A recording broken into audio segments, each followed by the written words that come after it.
Good morning. It is 10 a.m. on April 4, 2023. We'll call to order the meeting of the Story County Board of Supervisors. Please stand with me if you're able and say the Pledge of Allegiance. I pledge allegiance to the flag of the United States of America and to the republic for which it stands, one nation, under God, indivisible, with liberty and justice for all. Thank you. Do I have a motion to adopt today's agenda? So moved. Second. Moved and seconded. Merkin. Aye. Hens. Aye. Basil. Aye. Now it's time for public comment number one. This comment period is for the public to address topics on today's agenda. Anyone wishing to make public comment, you can raise your hand on Zoom or step forward to the table. Seeing no one step forward, we'll close public comment number one and move to agency reports. Up first, we have Summit Carbon Solutions quarterly update. Good morning. Morning.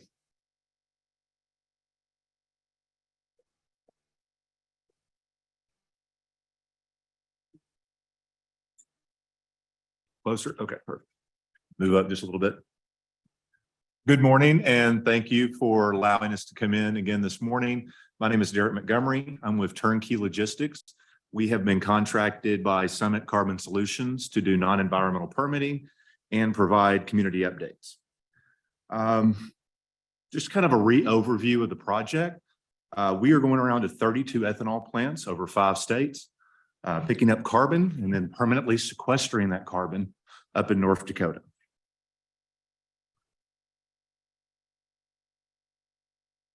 You can go over the land acquisition. Sure, be happy to. So good morning, Morning. Supervisors, Story County and participants. The land acquisition so far across the project has been really, really good. We are looking at, as of now in Iowa, over 464 miles are now signed on voluntary easements in Iowa. You'll find that on your infographic sheet as well in the upper left-hand corner. There are over 1,115 landowners that have signed with Summit Carbon Solutions on voluntary easements in Iowa. Across the project as a whole, the 5-state project, the project is going really well also. I don't have an exact number for the easements acquired across the entire project, but I understand that we're in the 60% range voluntary easements acquired. Just under 68%. And one of the things I wanted to do as well today is introduce some of the folks that came with us today from Summit Carbon Solutions, who are subject matter experts that may be able to answer any specific questions that the supervisors have. And with me, we have Mr. Eric Welch. He is the pipeline engineering manager for Summit. And we also have Sherry Timmons with us today. She is the regulatory affairs manager for the state of Iowa. A couple of other things I wanted to talk about in addition today as far as updates. In addition to being at almost 53% acquired in the county, we've paid over $3 million to date to landowners in Story County, and to Iowa landowners. Summit Carbon Solutions has paid $136 million for voluntary easement acquisition in the state of Iowa. Currently for Story County, is another update for you. We should be hopefully submitting road crossing and driveway permits for the project here in the next coming weeks. Just some other news. We're still looking for ways to invest in the community. Some just things that we've done here. We had a great time. I know Bill Sullivan, who you guys are familiar with working with non-environmental permitting, got to participate in the creek cleanup last year, and looking forward to doing that again this year. Other things that we've done in the area to just give you an idea for things that Summit is looking for to kind of plug in. There's the Davis Rogers FFA banquet in Fremont County, purchasing books for the Emmitsburg West Elementary School in Palo Alto, donations to the fire department in Chickasaw County, and also sponsored the Tall Corn FFA burger feed there in Franklin County. As we talked about in our first update, the estimated tax revenue for Story County would be $1.5 million in increased tax revenue, according to a study that had been done. And again, I brought an updated map for you as well to show you. Again, it's an 8-inch line that will be going through Story County picking up there at the Lincoln Way Energy, picking up the carbon there again to be transported there to North Dakota to permanently sequester. And again, just the kind of the drivers of the project to kind of re-go over once again is the low carbon fuel markets and getting the ethanol plants carbon score down so that they qualify to sell into those markets that continue to grow. One of the other things, and I brought this today as kind of a new update for you, is I know there's a lot of talk about pipelines, carbon pipelines, who regulates them, how is the safety regulated? And so this is just a fact sheet that goes over a few things. Carbon pipelines, although they're not as expansive, large, and everywhere as much as say your petroleum and natural gas lines, they are not new. They have been in operation in the U.S. for 40 years. There's over 5,000 miles of active CO2 pipelines in the U.S. And to date, there have been 0 fatalities regarding carbon pipelines.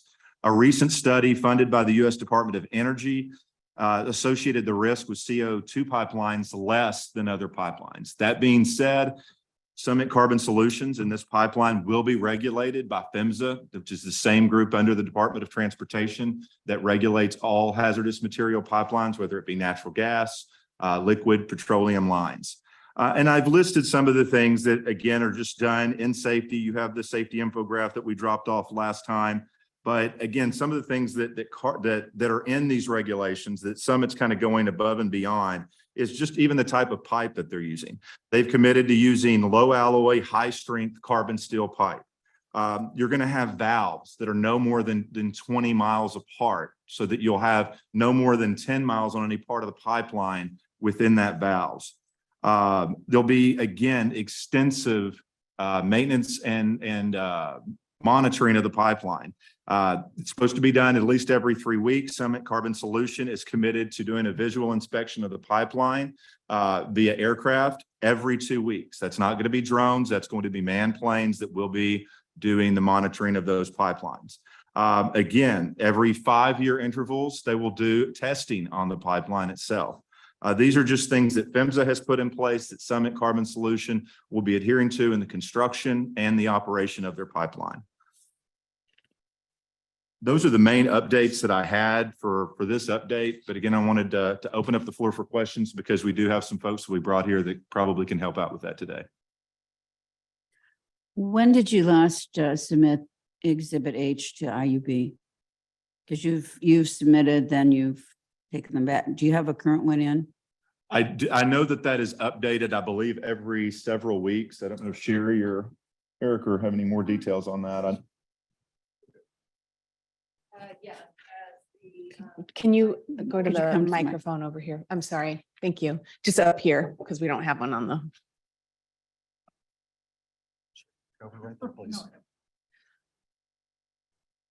Hi, it's my understanding that as minor revisions are made to any of the plats and as they're reviewed, the Exhibit H's across the footprint will be updated and those need to be submitted to the Iowa Utilities Board. The link, as soon as they are submitted, are available via the website for IUB. And if any information is requested or you'd like to see that, we will be more than happy to facilitate that. And if I may, anything else? No, I get notifications from the Yes, ma'am. IUB. I just don't have time to read every single one. Yes. Several come in. And I Yes. have noticed that Exhibit H has been pulled several times. I just wondered if you'd gotten a new one in lately. That was my question. Oh, okay. When your last Exhibit H was put in for Story County. I'll find out for you and get back to you. I'd appreciate that. Thank you. Absolutely. I know as they sign landowners, they continue to update those Exhibit H's. Were you going to leave that map for us? Yes, ma'am. And I had provided. They're over there. Okay, thank you. That's fine. That's okay. Okay, thank you.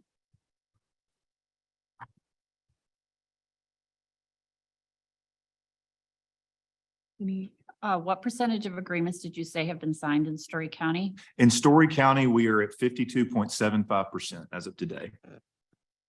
The last time we were here at 36% in the county. So again, we have made some strides and great improvements since then.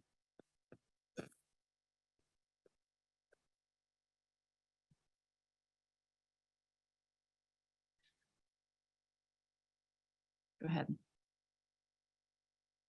So how does the aerial inspection work? Right, and I know Eric probably is the best person to speak to this.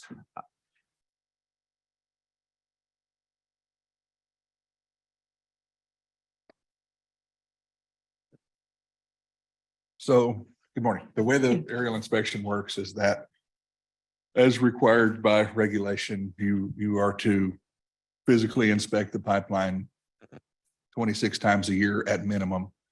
So we'll do that from an aircraft.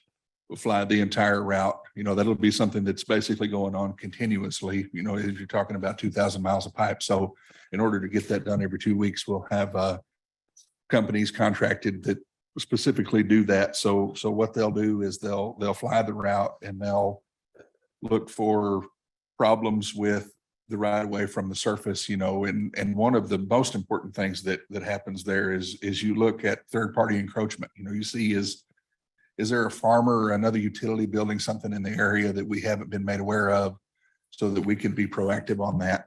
And then at the same time, there are also full-time operators on the ground that are monitoring the route in their daily operations. So it's really a double inspection, if that makes sense. So just for clarity, though, inspection does not mean it's working. It means no one is getting close to it. Well, that's right. The part of inspection, I think I'm answering your question as far as, is it working? That's monitored 24 hours a day, 7 days a week by personnel in a control room, along with operators on the ground in the field monitoring the physical asset. But the aerial inspection is more just a general overview of the pipeline to make sure that there's no ground disturbance or soil erosion or anything else that may potentially be a problem.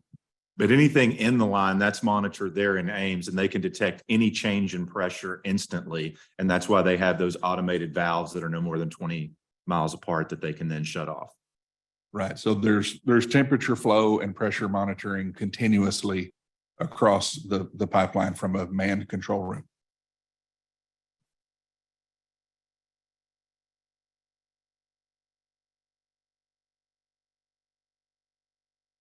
Thank you. And the control room is staffed 24/7, Yes, ma'am. and it's at Summit and Ames. Yes, ma'am. The control room will be in Ames. Okay.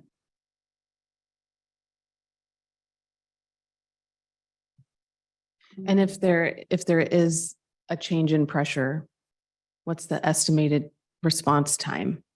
Or if there's a change in pressure, does it get shut off from the control room? Is there a responder sent out there immediately? How does that work? Yes, ma'am. So the parameters of the monitoring equipment are set so that if there is a change in pressure or flow outside of those parameters, then those control valves close automatically. They can be operated manually in the field. They can also be operated by pushing a button in the control room. But in the case of a drastic change, then that happens without any input. And then you will have technicians that'll be stationed up and down the line that can respond in any event that comes up as well. Okay. And then who locally is notified if there is a problem? So the emergency management plan will outline, and that's on a county by county and a town by town basis as we get into constructions and operations. Whoever the county wants to be notified will notify those first responders immediately if there is an issue. And then, of course, Summit will respond simultaneously. And Summit has a gentleman named Rod Dillon, who is their Director of Regulatory Compliance. He has been going out already across the project and meeting with the county and local emergency management folks and already starting that process. And that is one of the requirements of PHMSA as well, is to conduct meetings with emergency management during operations. And so that will be an ongoing kind of outreach program during the operation of the pipeline. That's right. That's not just a one-time upfront thing. That's continuous training. You know, if there are updates, then those will be communicated to the local first responders when that happens. That's ongoing as long as the pipeline is in service. Okay, so you're relying on the county, our emergency management coordinator to get you the names of the people we want notified?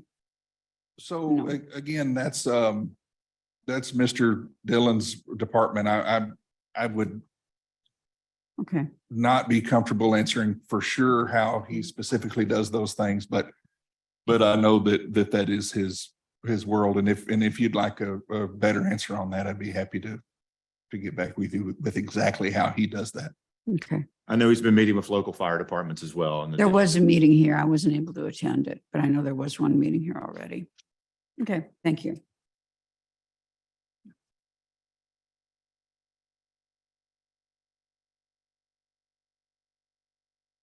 Any further questions? I don't have any. Okay, Thank you. thank you very much. Thank you.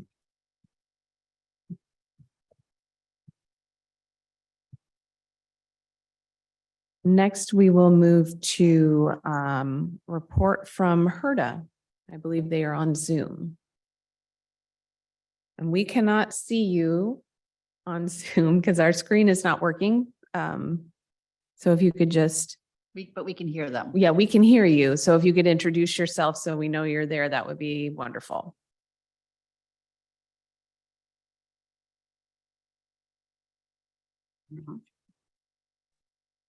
And I believe we have Julia and Brooke.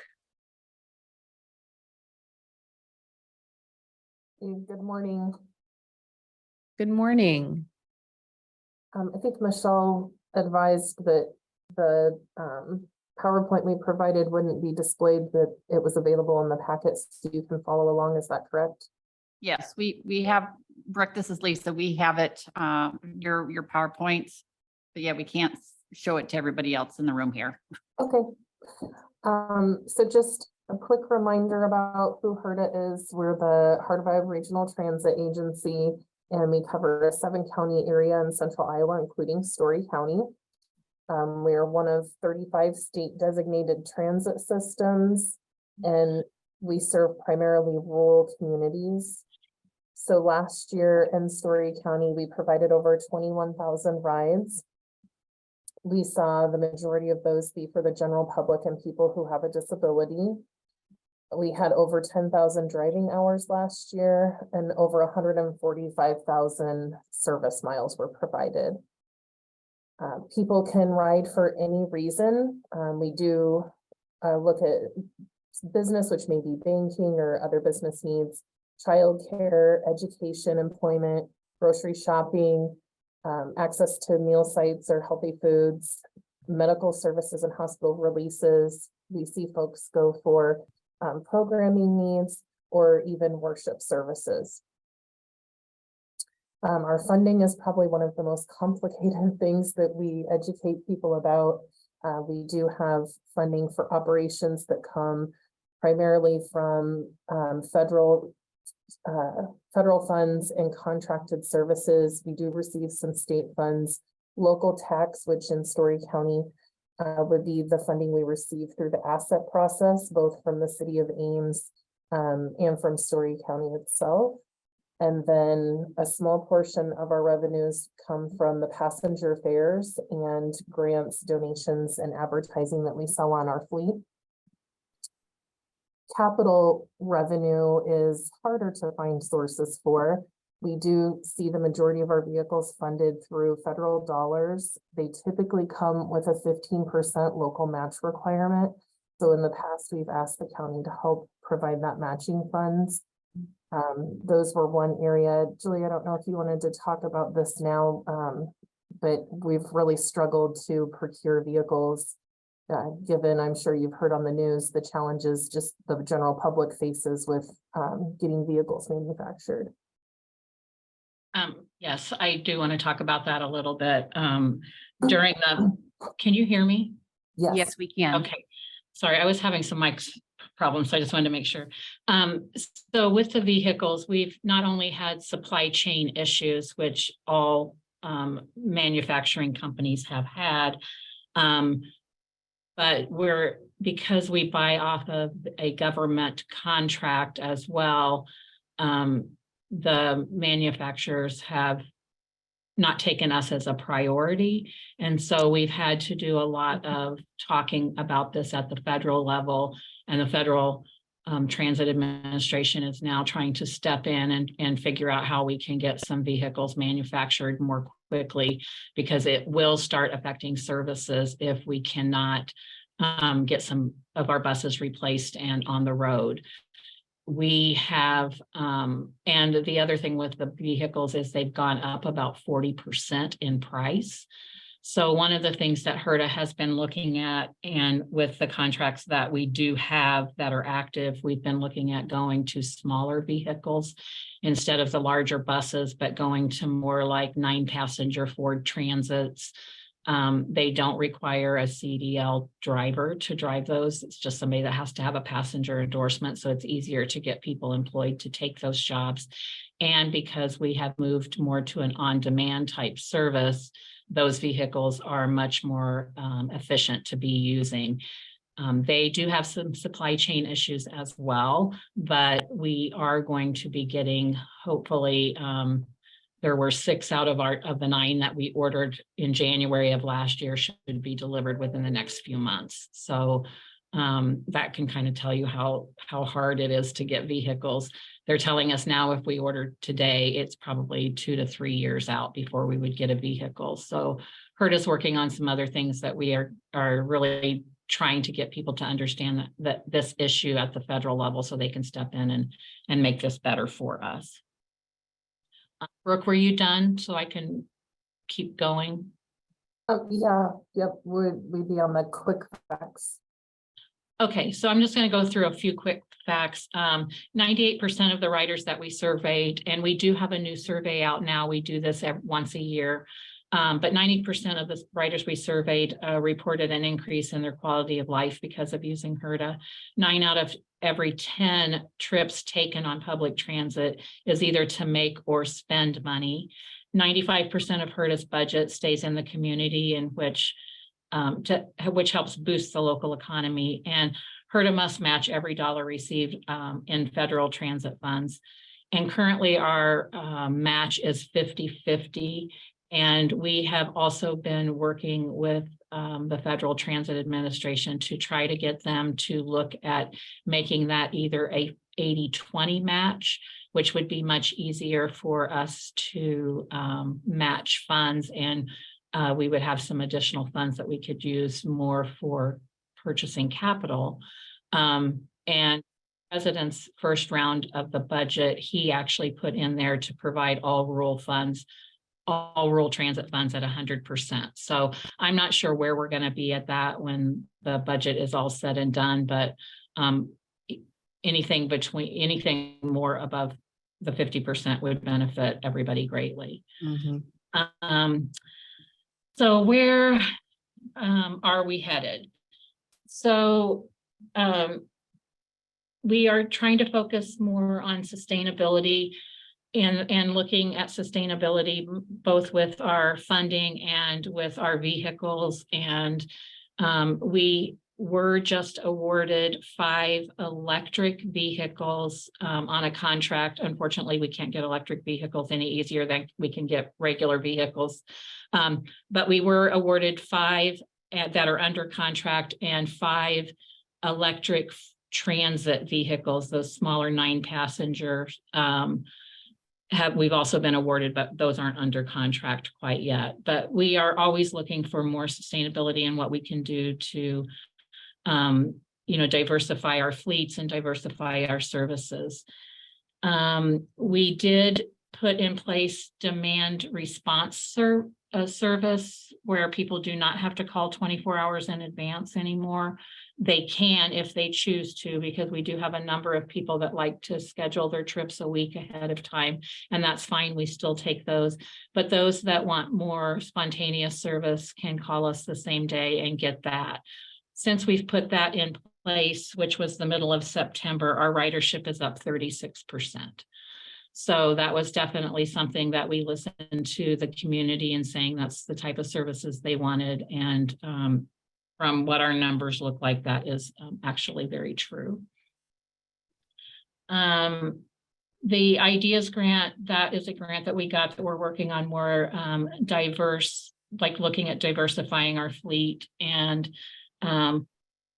this last one that we got from the National Aging and Disability Council is allowing us to use our software, which will then be available in 99 different languages. And Brooke, what else is it going to help us do? It's to purchase a web portal so that people can use a browser and integrate Google Translate, like Julia mentioned. Then you would be able to schedule in over 99 languages. You wouldn't be limited to just English and Spanish like our current smartphone app is. Also, it's looking at ways that we can partner with third parties to provide extended hours and services. So in the more rural communities, if you have someone like, let's just say John Smith that's interested in working a little bit extra, he could use his own personal vehicle and provide service and be reimbursed under the grant. I also wanted to talk about, we have a campaign that we were doing that's called Do You Have Transportation? And we had various supplies that we were taking out to the clinics and any healthcare type facilities. We started to do this right when the pandemic hit, and then we weren't going out and doing any of that. But I do want to give a big shout out to Lisa Heddens, because she kind of took that project under her wing in Story County and started just distributing those supplies and talking about that program in all of Story County. And so we really appreciate that, Lisa. And we're hoping that some of that, our ridership being up, was also due to you going out and talking about that, and people reminding people to schedule their appointments while they schedule their transportation when they make their appointments. So really appreciate that. The other thing with, I said that buses were really one of our challenges. As with everybody else, expenses are just up this year. Maintenance is up, and it's especially higher for us this year because we're trying to maintain the old vehicles that we need in order to keep the service that we need. We are also hiring some additional drivers in Story County with ridership being up. So I know we had 4 interviews this week, and we're going to looking at hiring hopefully at least 3 additional part-time drivers to help us with the demand in Story County. And I wanted just to talk about is we had some great rider input, that just some comments that riders made about our services being outstanding and giving our drivers and office staffs big kudos, and just some that they love HERDA. And I really like the ones that talk about our drivers, because they really are our frontline people. And if our drivers are not doing their job in keeping people safe and welcoming people onto the bus, it makes people not really want to ride. And so we give big kudos to our drivers for that. And with that, we're willing to take questions. Julia, this is Linda Markin. Wondered how the reentry initiative was going.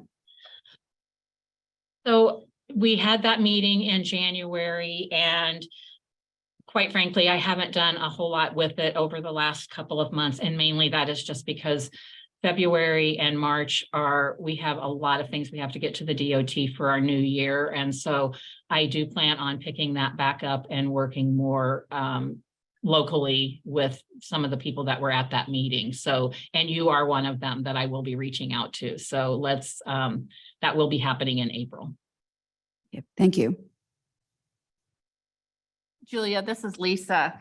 When you talked about the ridership being up, was it up not only just in Ames, but outside of Ames throughout the county? Yes. Were you seeing an increase in that particular area as well? Yes, we're seeing an increase in both of those.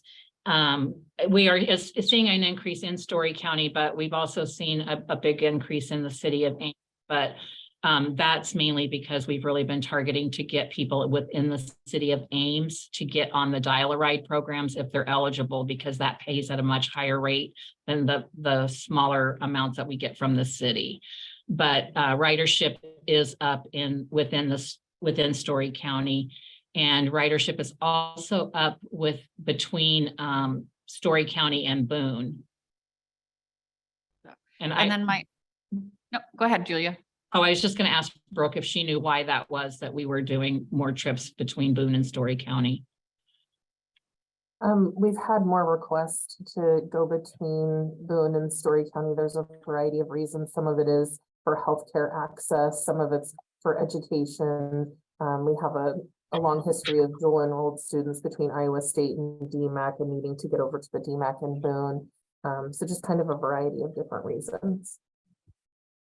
And then my other question is, I know that previously, much of your concentration had to be around kind of medical reasons, grocery, kind of those basic necessity, and looking at your slide of trip purposes, it's a much wider variety.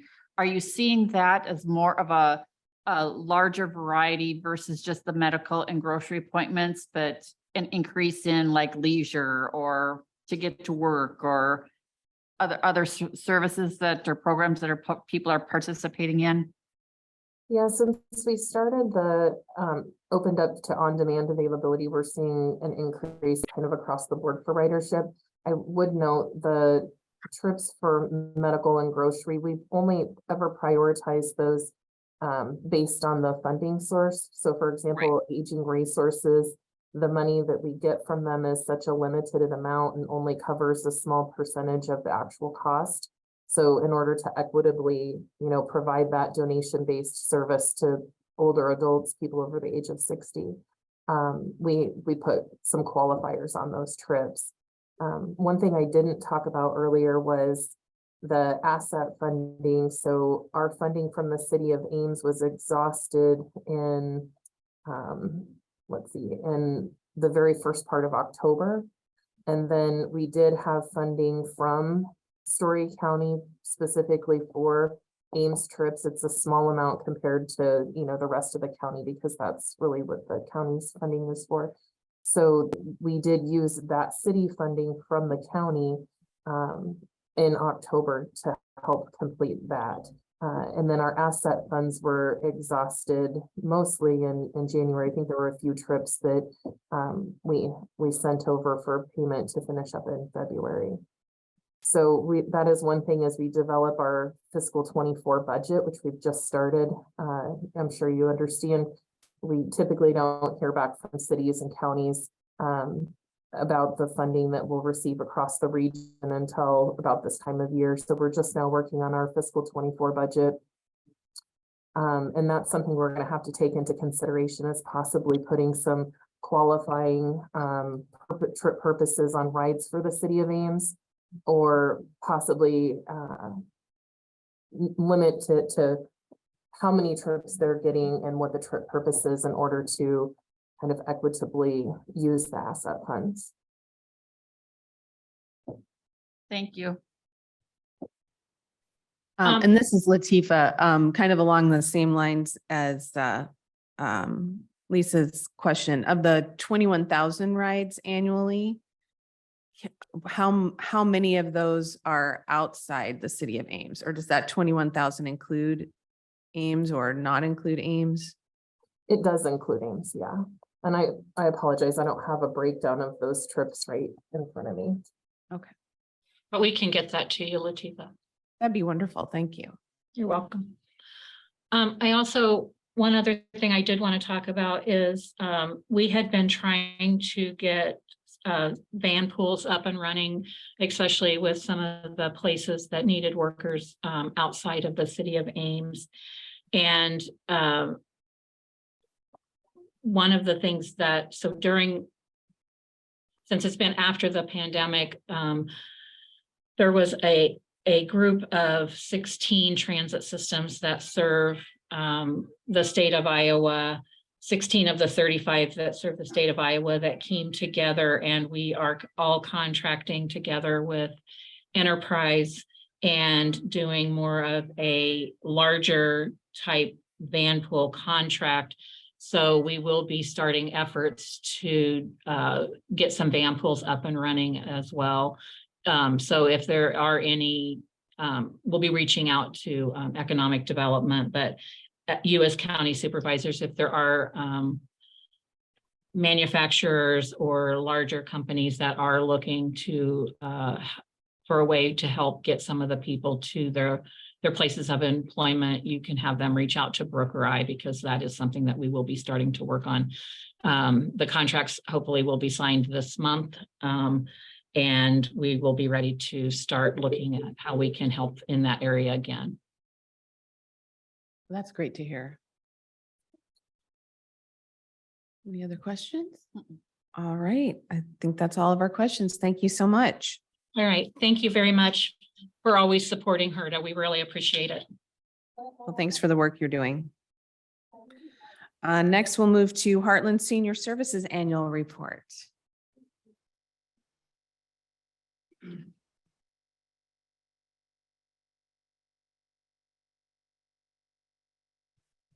Thank you. It's good to be here today. And I will first just go over the report I submitted and then answer any questions. And then I know on the agenda, Lisa Hard had figured it out. I could also do the ARPA reports. I'll try to separate the two, even though they're so interwoven. So first of all, thank you. On behalf of our board of directors, we appreciate your ongoing annual funding. It's, as you can imagine, a lot has been going on for Heartland over the last several years, starting with COVID. And then, of course, now the new building and the demolition that's been now occurred over a year ago. So all of that has had an impact in our service delivery, and so I'll start with just mentioning Meals on Wheels. Pre-COVID, it was 125 roughly a day, Monday through Friday. And then, of course, it really shot up, and it really has pretty well stabilized now around that 230 a day. We're pleased that we've added now another full-time position, social worker. She started February 4th. And then another person that's been on our staff for a long time with outreach will be graduating with her master's in social work. She's going to continue on with us in a full-time position starting June 1. And so what that's going to do is the two of them will start to really major on those Meals on Wheels participants face to face. And so getting over COVID, we want to now have interaction with all those folks to make sure first, should they really be on Meals on Wheels legitimately? Because there's other ways we can provide services if they shouldn't be. So we'll get that sorted out. I'm going to assume the majority should be.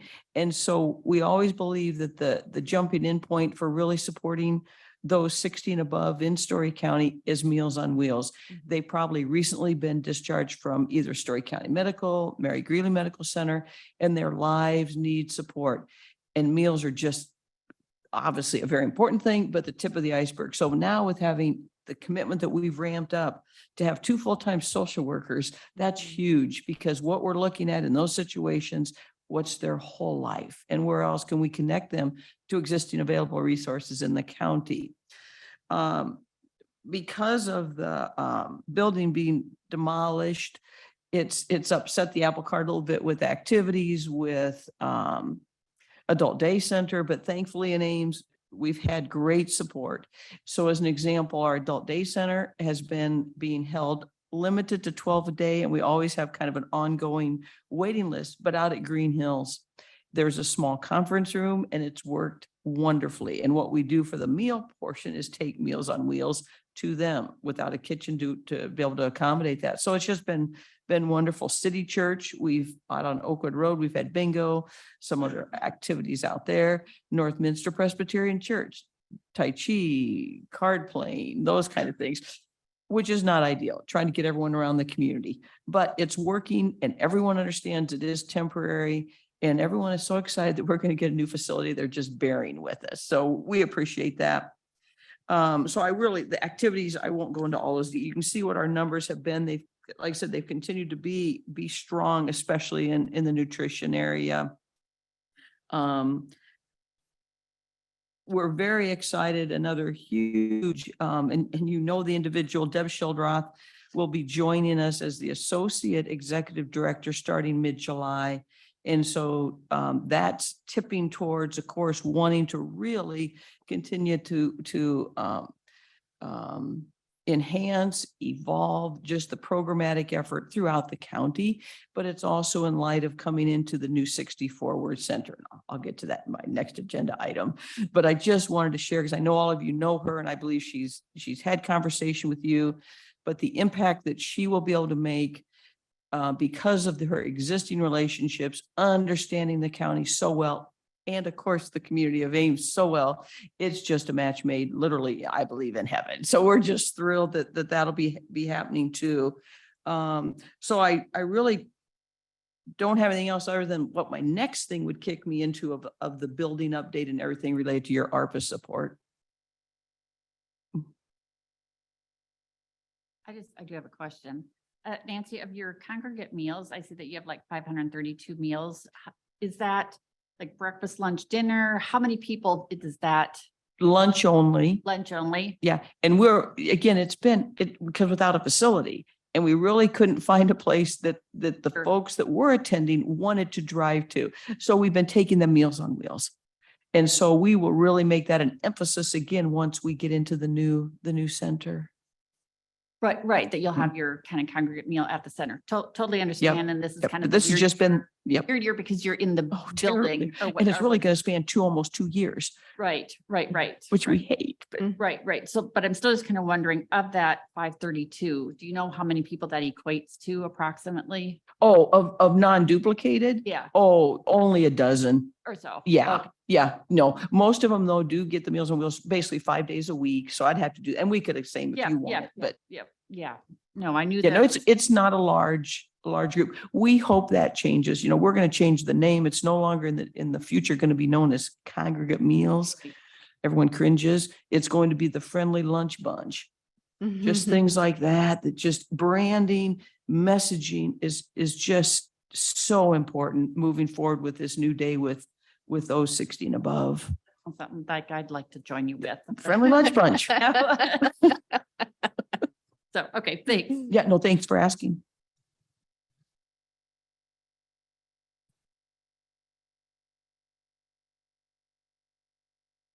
Okay.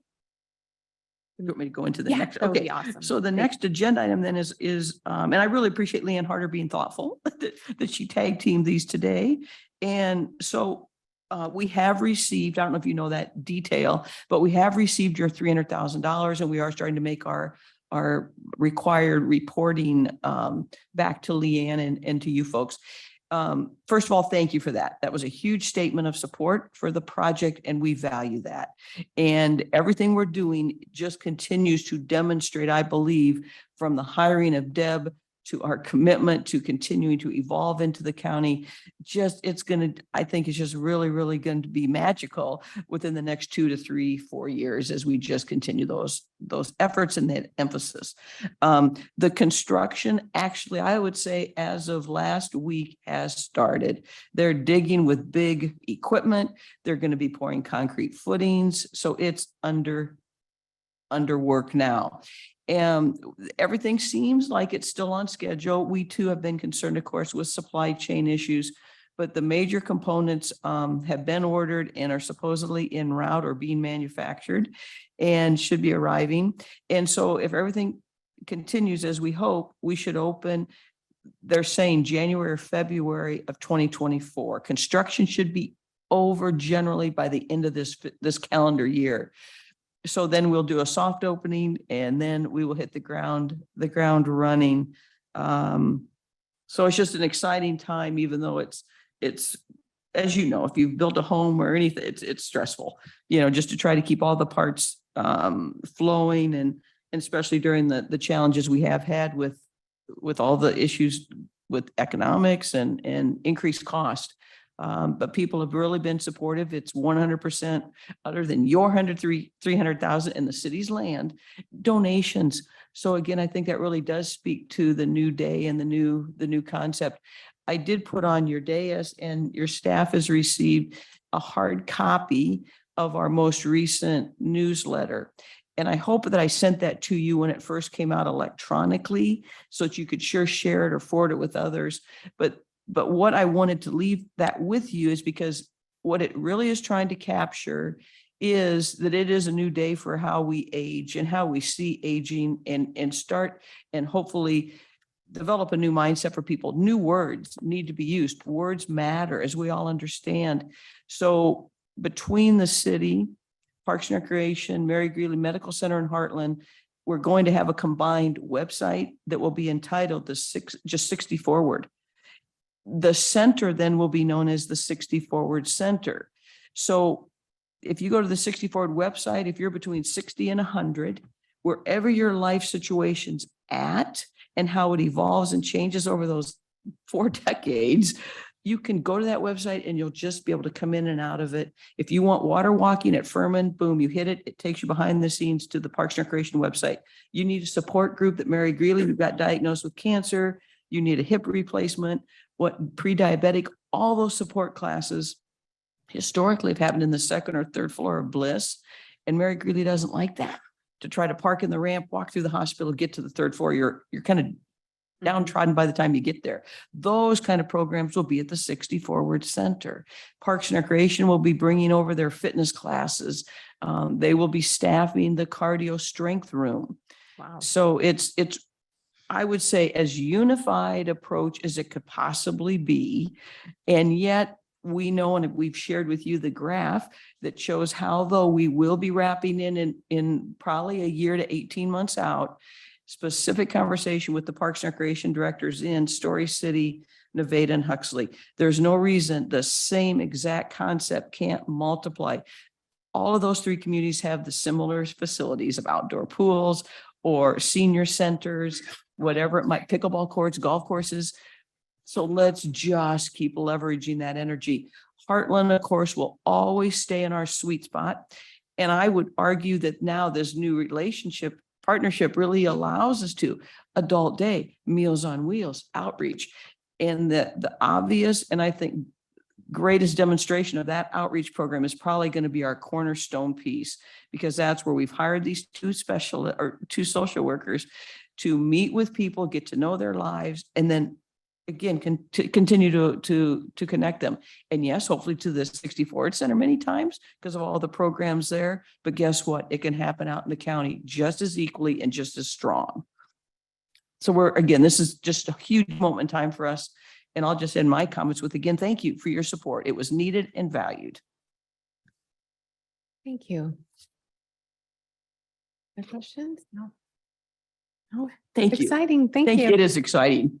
Well, I know from talking to seniors around the county that there is a need for more services, and they will be very glad, particularly I've talked to folks here in Nevada. There's a senior center and they would just love to have services on site. Yeah. And you're right, Story City and Huxley also have facilities. Yeah. And I think that would be a good start, and then saying what can be done, maybe some remotely, some in person in some other communities. Yeah. Because we've got to figure, HERDA is available but sometimes transportation just doesn't work for folks. No, that's right. And that's, we Gotta get believe, the between. future, because it's never going to be easy for HERDA. We've heard it. We all understand that. Mhm. And if we could get those 3 other communities that are much closer then to the next tier of smaller communities, it makes a lot less transportation issues. I'll close with this too. We're committed to, even in the future, bringing adult day center out to those 3 communities, maybe a Huge. yeah. And so again, don't make them come to Ames, get it in those 3 other communities, because now we've got the model. It works. We've learned it at Green Hills, do Meals on Wheels, and it's not an issue. So that'll be the future, and it's exciting. So thank you for those comments and thanks for your support. Thank you. Thanks, Thank Nancy, you. for everything.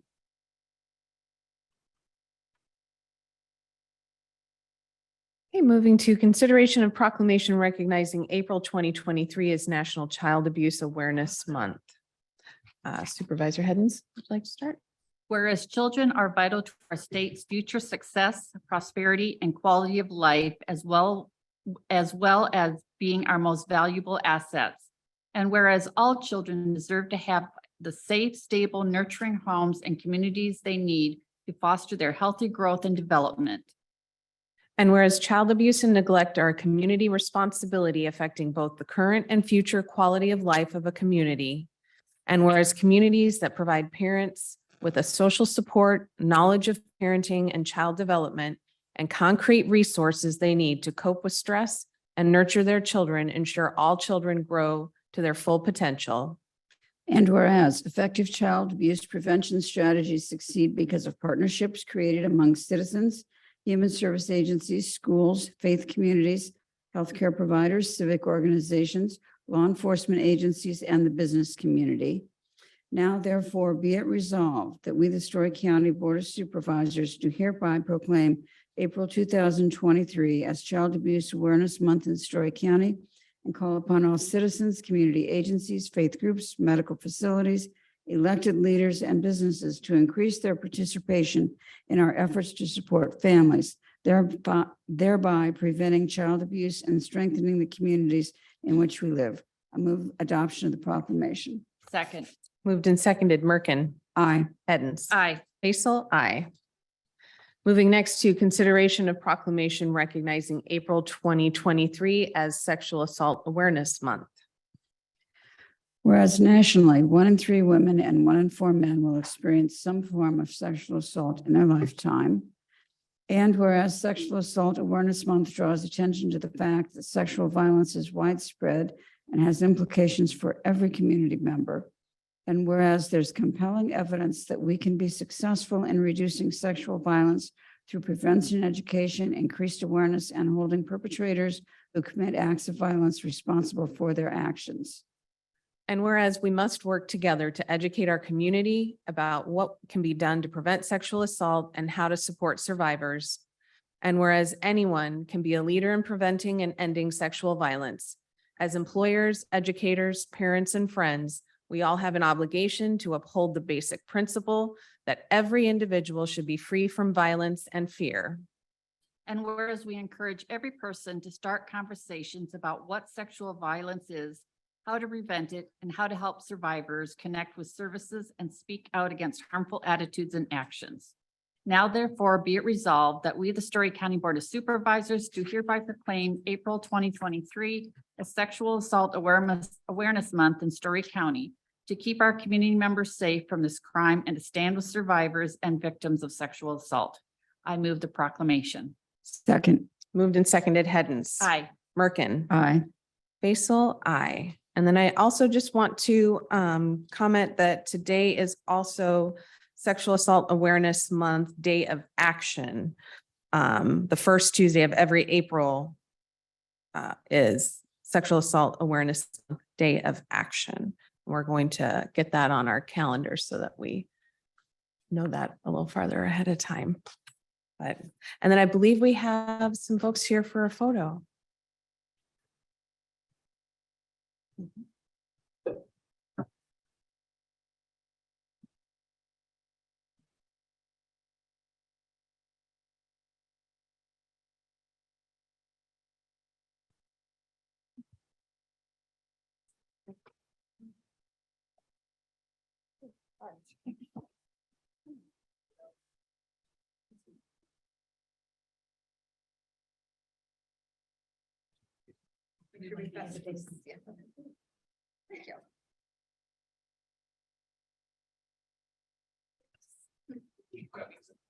Sorry.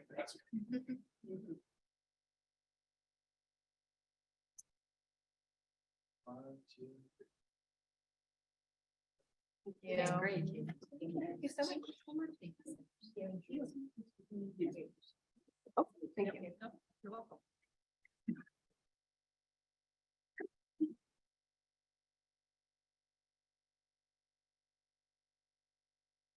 Next, we have consideration of minutes from March 28, 2023.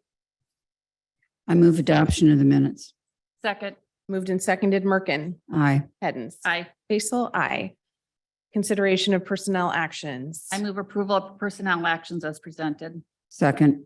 Moved and seconded, Hens. Aye. Merkin. Aye. Basil, aye.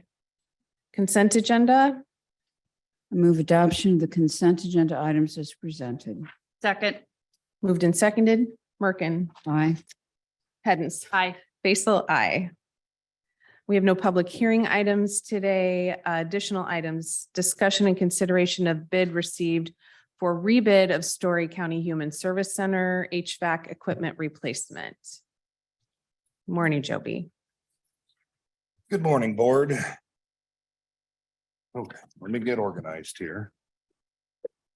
As we all know, this is the second time we've sent this project out for bid. The first time was back in December, and it was 800,000 is what the bid was received. And that was also received from Harold Pike Construction. We reevaluated the project and we changed the scope. We removed some equipment, which was 2 additional heat pumps that the building does not currently have, a makeup air unit in the garage, and then a significant amount of cabling that we decided to do with facilities management staff instead of having it part of the bid contract. We're expecting a $150,000 reduction in that bid. The bid come back this last time at $762,000, which is only $38,000 less than the initial bid. So, and that was once we received one bid, and that was from Harold Pike Construction. So RMH Architects reached out to Curtis Pike and kind of got a little further explanation of where that number come from.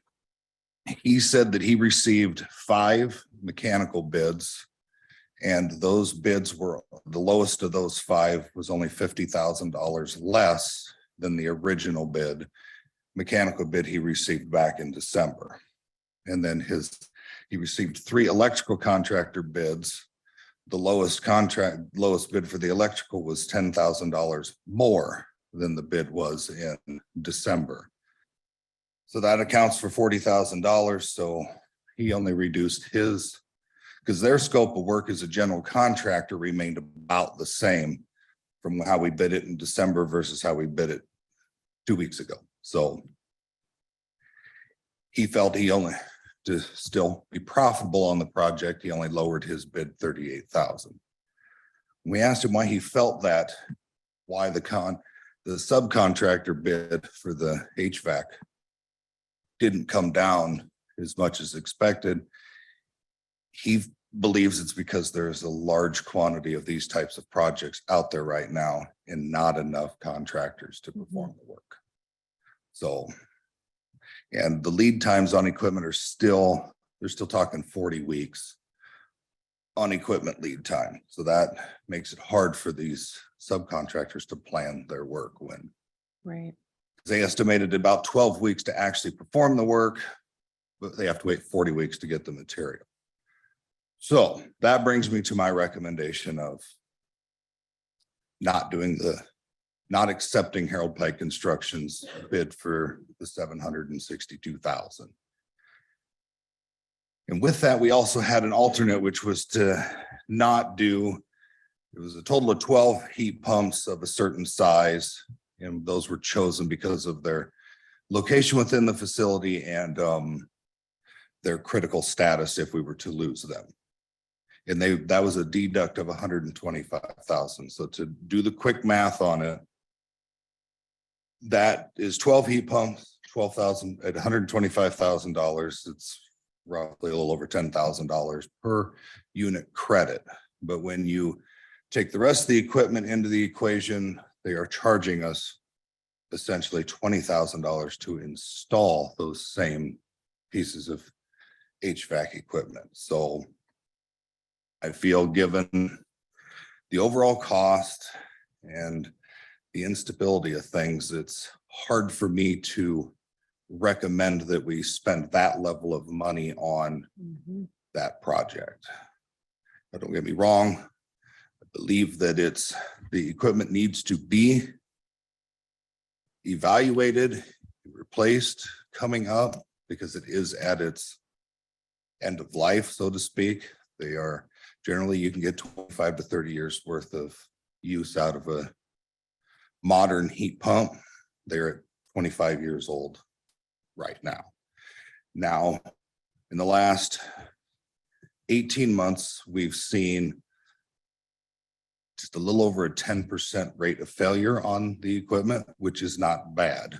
We do have a few pieces of equipment that are out of service right now because we've been waiting for the status of this project and where it was going to be before we began either repairing it or replacing it.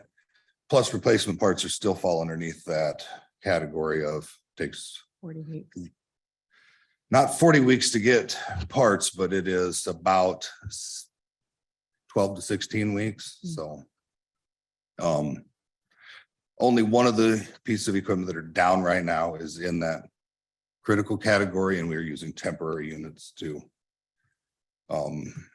take up the load. The rest, I don't even think the occupants of the building even know that they've been offline since fall. So they're like part of a corridor and a foyer in one area. So the big component of that building that is not necessarily in need of replacement because it is failing, it's antiquated technology and its efficiency is poor. The building is not inefficient, but we do have to bring in, since it's a public building, people occupy it, we have to bring in a certain amount of outdoor fresh air. That building has a large fresh air unit on the roof of it. Back when the building was built, code did not require to precondition that air before bringing it into the building. So it essentially just takes direct outdoor air, feeds it into the building, and then we exhaust the equivalent out to exchange basically we try to exchange the air in the building minimum of 5 times per hour. Mhm.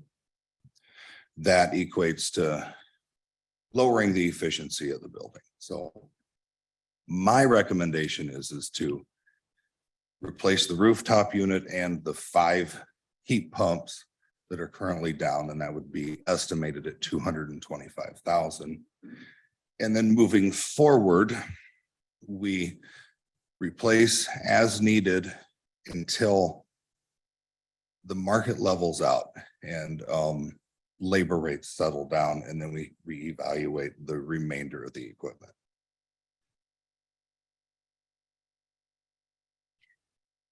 So this is replacing, not repairing something that's at its end of life. Correct. Okay.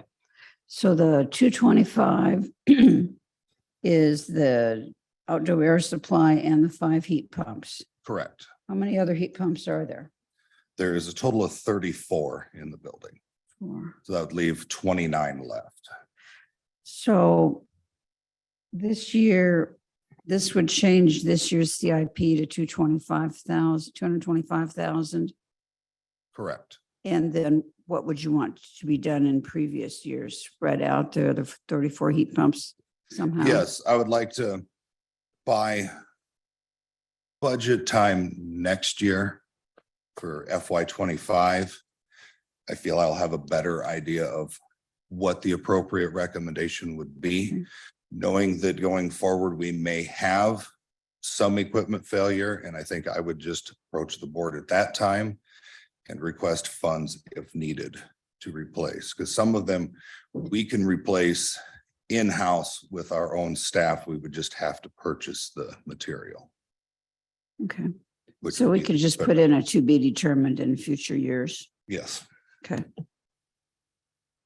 A little disappointing that the yes, bid came back not much different than the first bid yes. that we have. But getting I mean, some From all the time explanation. that you spent Yeah. identifying Uh-huh. what you could take out for it.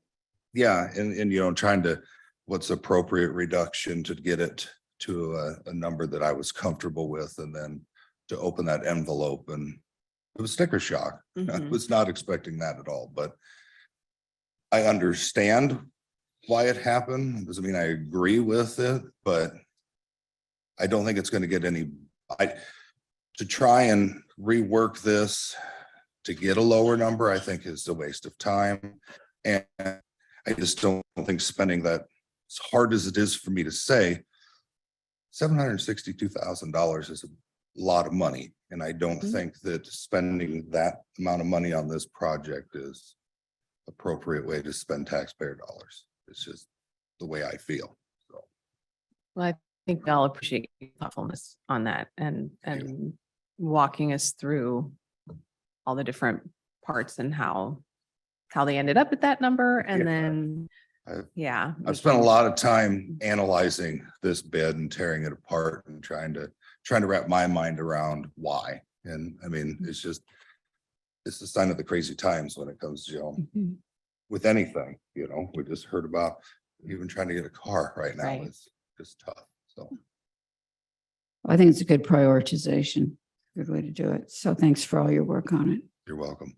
So you're looking at this time, your recommendation is to not accept the current bid. Correct. That is, are you then also seeking approval for doing the replace the rooftop unit and the 5 heat pumps? Or are you looking for, because you've got an approximate. Yeah, I am looking for approval to replace those equipment you just mentioned for the estimated 225,000. Okay. Then I would make a motion that we reject the bid from Harold Pike Construction and that we move forward with utilizing the estimated $225,000 to replace the rooftop unit and 5 heat pumps. Second, Moved and seconded, Hens, Aye. Merkin, aye. Basil, aye. Thank Thank you. you.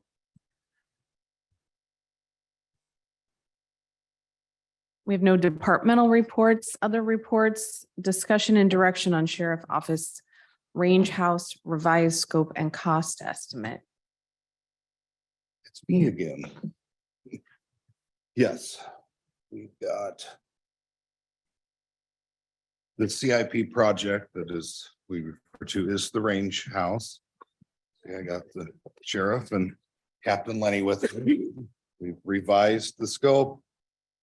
We've got a new estimate based off of our last conversation, so just looking for some direction on how to move forward with this.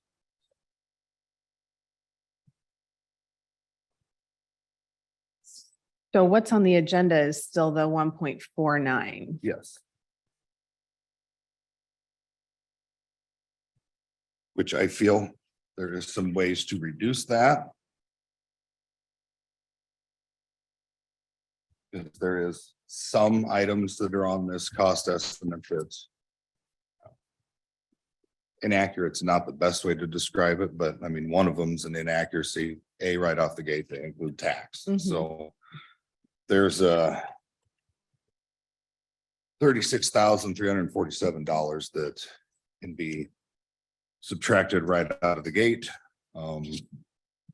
There was discussions of they've got a straight up 10% contingency for design. And that's listed at $126,135. I felt that I think it was 60,000 was the more appropriate number based off of the type of project. I mean, the cost estimation that Stecker Harmson did, a lot of it is just standard practice on it. But I felt the type of facility, I thought that the 126,000 was probably not realistic. So that's why I think the 60,000 is more appropriate.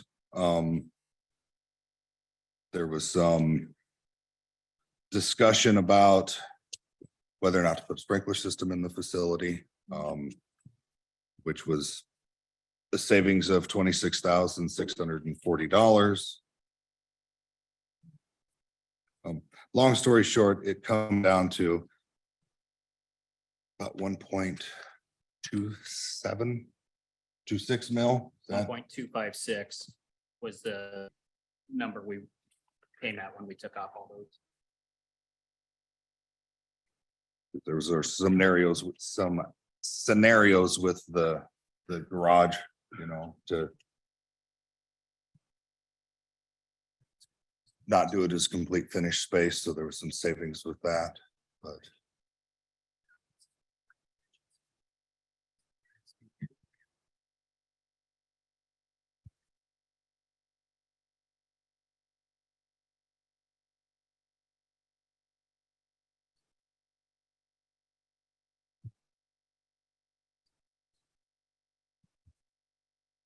So I guess I was a little confused, because I was surprised to see this on the agenda, and I should have reached out to you before now, but we still hadn't gone through, well, I hadn't had a chance to go through numbers with the auditor's office yet. So I was not expecting to see this on the agenda yet.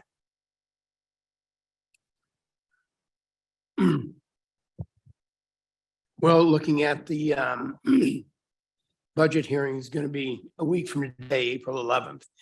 We thought we would put this on the budget and utilizing the funds to complete the project in the CIP. What we're asking is for the board to assign up to $270,000 to the CIP to go along with the $1 million that's already there in next FY, so we can begin building the range. We're not asking for new funds. We're asking that the carryover funds of the sheriff's office be designated and assigned for that purpose.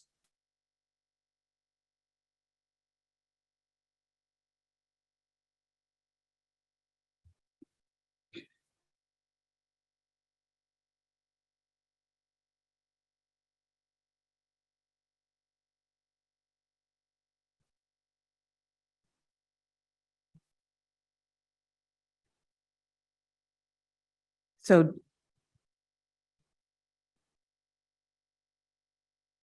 you're asking that we just take 270 off the top and move it into the CIP? Is that what you're asking?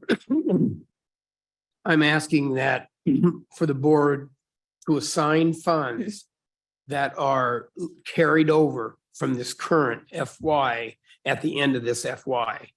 If they're the funds that are left over up to $270,000 So, be, I'm sorry, sorry, go ahead. I thought you were done. Go ahead. no, just be designated to the CIP project to range to accompany the $1 million that's already designated there. So assigning the $270,000 would give us the amount to complete that facility. The facility may take over 2 fiscal years to complete. That will be depending upon, Joby would be better able to speak to that than I would. But as you know, the facility we have, it should have been replaced a long time ago. And now we're bringing the matter before the board. So you're estimating that your unused funds at the end of the fiscal year will be 270,000? That's your most recent estimate? Well, that's the pretty much the speculation that we're looking at. Okay, oh, well, some of that was calculated into the county's ending fund balance, I think. What we're looking at specifically is 110,000 from operational and $147,000 from salary, the potential for carryover, which would be a total of $257,000. Okay. Well, as I said, I think some of that's already been spoken for other purposes. That's my concern.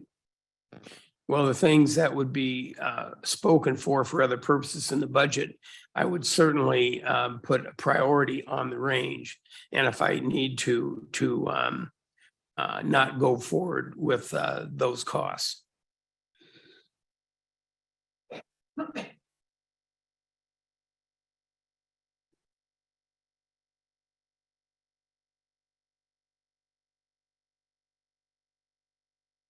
Well, I guess I need to know if we were going to do that and what consequences there would be elsewhere in the budget.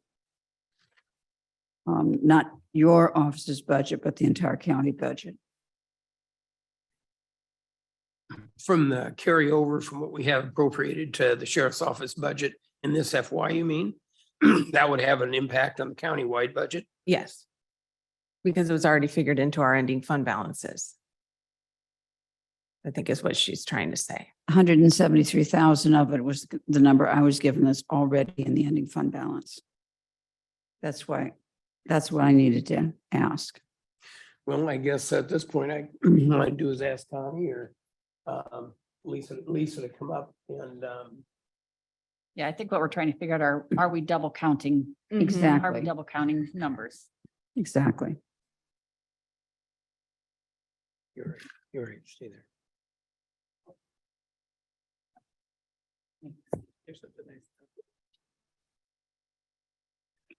Yeah, my recalculations, when we were putting the budget together and that went to publication included 173, a little over $173,000 worth of unused funds in the salary line items of the sheriff's office, which was part of our unassigned balance. That then we moved forward for the budget for next year, and used $3 million of the unassigned dollars in the general fund to fund next year's budget at this point in time. So when we look at the budget that's being proposed and presented next week, $3 million is being used to fund the overall budget next year of those funds. So of what the sheriff just said of the most recent estimate of 110,000 operational and 147 salary gives you 247,000. You're saying 173,000 of that is already In the fund. in. So I don't re-estimate any of the operating for any of the departments that are of elected officials unless they give me a re-estimated number. So I'm not calculating any operating in that for the sheriff's office budget. I'm only looking at the salary related items as to how much we were using for those dollars. And the amount, Lisa, is 257,000, not 247,000. Oh, you're right. I'm sorry. Math is fine. Pardon? Math is fine. So the 257 minus the 173 you've already included in the ending fund balance leaves 84,000. That is not needed. Would that be, So you need the 17 saying he's not gonna spend, or what do you mean not needed? that you don't need. Department, I look at the overall, so I I'm know. not looking departmental at all. I'm saying out of the unassigned ending fund balance for FY 23 re-estimation, there's $173,000 worth of my estimate at that point in time of what the ending fund or what the salaries were going to be left that are now being used and carried forward. And what I'm saying is of the 257, which is the 147 salaries plus the 110 operating, that 257, if we need 173,000 for the next year's budget, that leaves 84,000 that is available for what the sheriff is suggesting.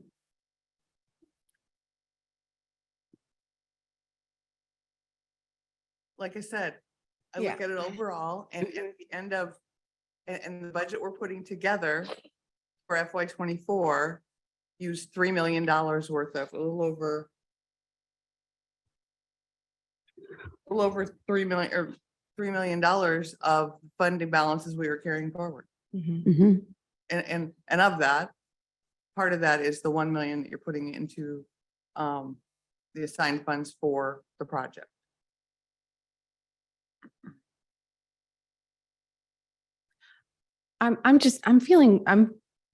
I am a little frustrated because I feel like the last time we talked, Sheriff, the last thing that was said before I walked out of the room was, we don't have to get this on any agenda immediately. We don't have to do anything right away. And I said, I haven't had a chance to talk to the auditor's office about this yet, so I still need time to talk to Lisa about this. And then it's on the agenda. So I'm feeling kind of backed into a corner and it's frustrating. I don't appreciate it. I don't like it. And that's kind of where I'm at right now. I don't understand why we're talking about this when it was very clearly stated we haven't had a chance to get all the information we need. That's certainly not the intention, and we apologize if you feel backed into a corner. That is not where we want to be.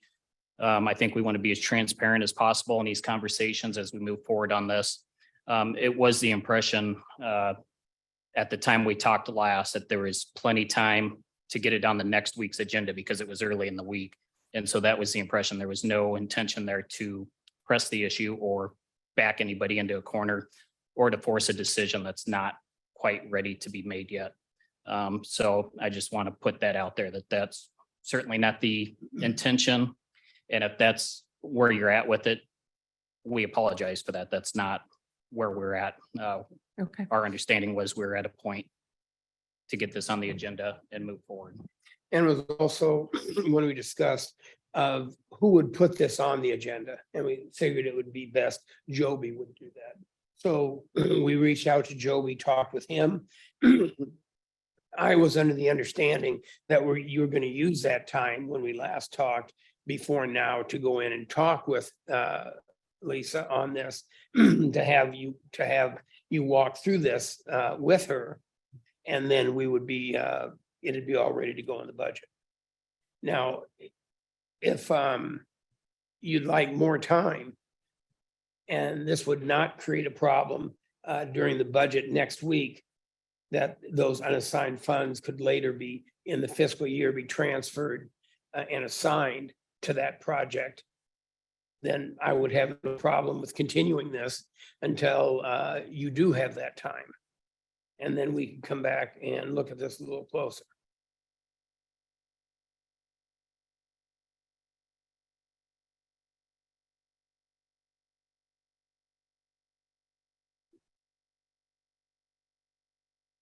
So what I just heard was if we need more time to decide that we're willing to spend $1.256 million, we can go ahead and take that time. That's what I just heard. Yeah, I'm not demanding this. I know. What I'm saying is, so as I understand this, you're gonna be having the public hearing on the countywide budget for FY 24.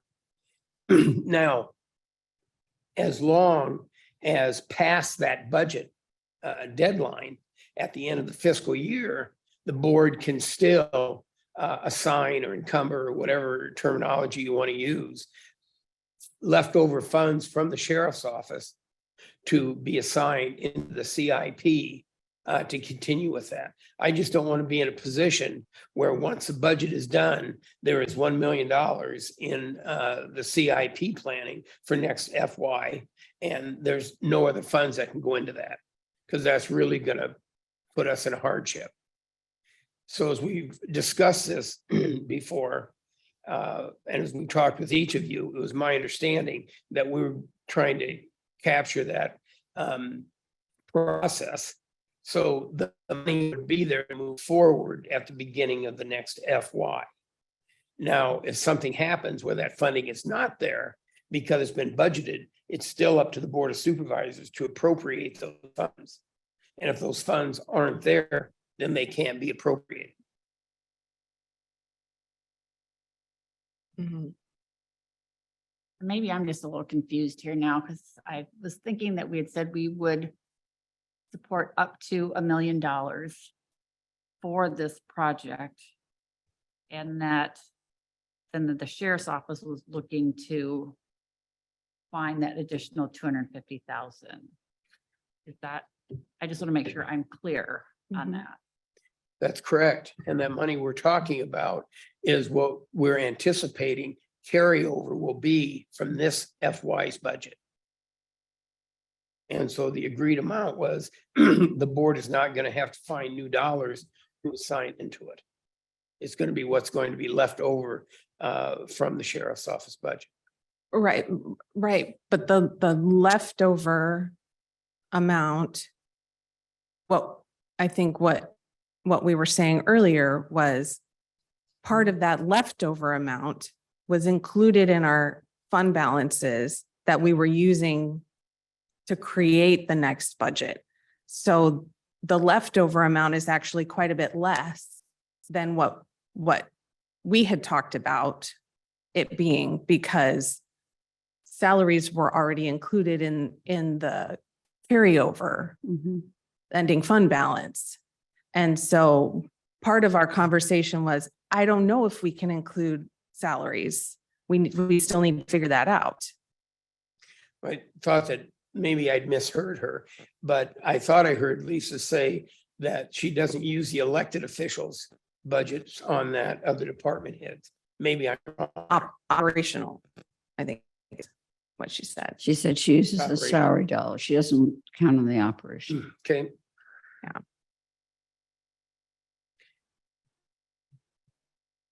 Would like to lay this on the table until a later time when you have the opportunity to visit with the auditor.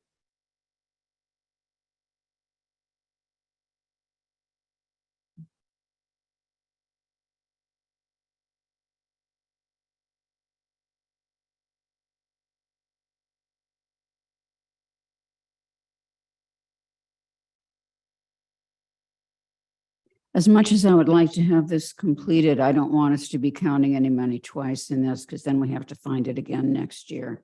So no, we need more time. Yeah, I would concur. We know that that $1 million is set aside in the unassigned right now, so that is still there. I think that's where my confusion was coming through with what you were talking about. And then what Lisa was saying is we're doubling up on monies, and that's not what we were clear on when we talked before. So then I really want to make sure if we're looking at the scope of project that you're looking at, where is that funding? Where's that funding going to come from? Yeah. So I think right now we'll just push pause. That's fine. Once you do find the time to sit down and talk with the auditor, if you would let me know, we could have a discussion then and then decide if it's right to come back to the board at that time. That sounds good. So we'll wait to hear from you. Okay, thank you. Thank you. Thank you. Thank you.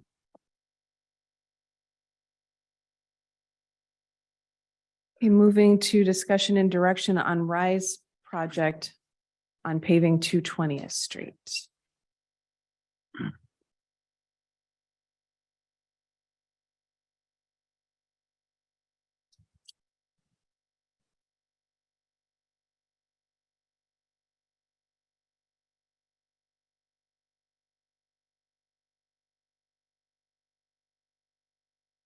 Hi, Morning. Aaron.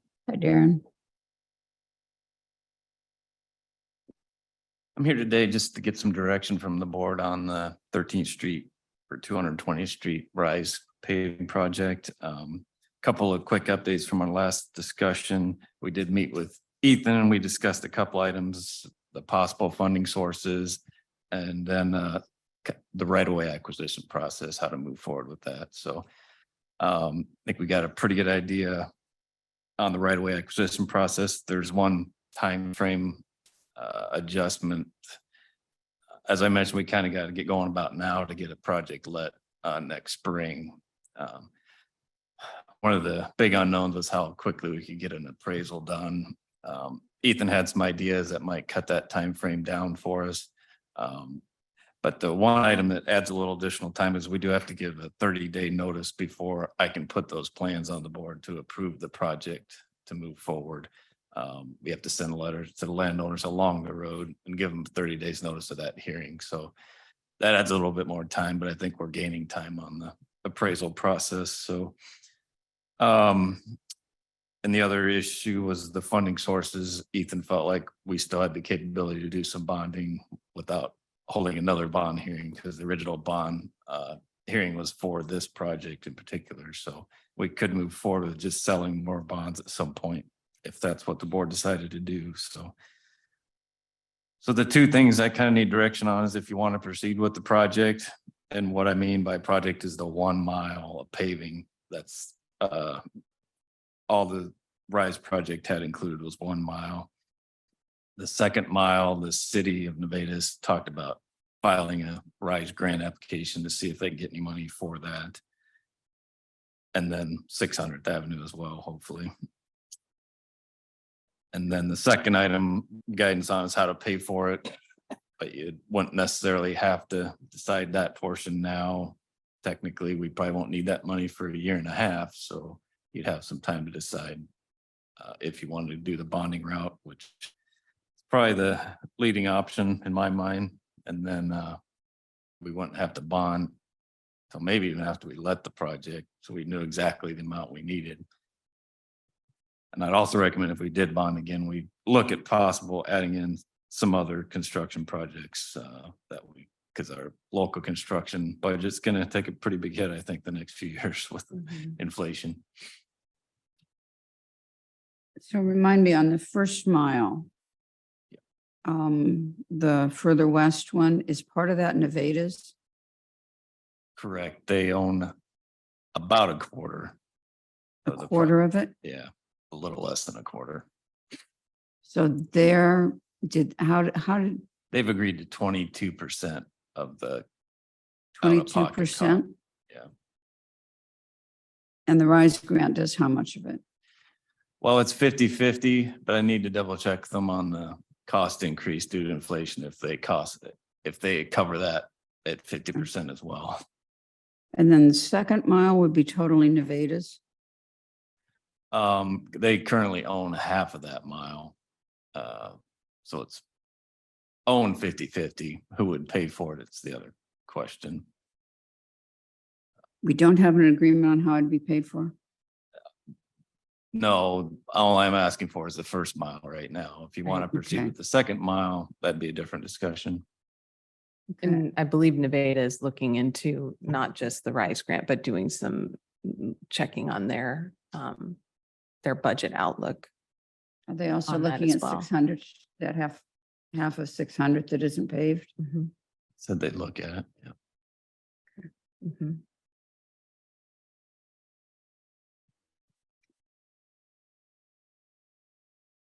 I think you are seeing a lot of traffic on 220th. We always have. Yeah.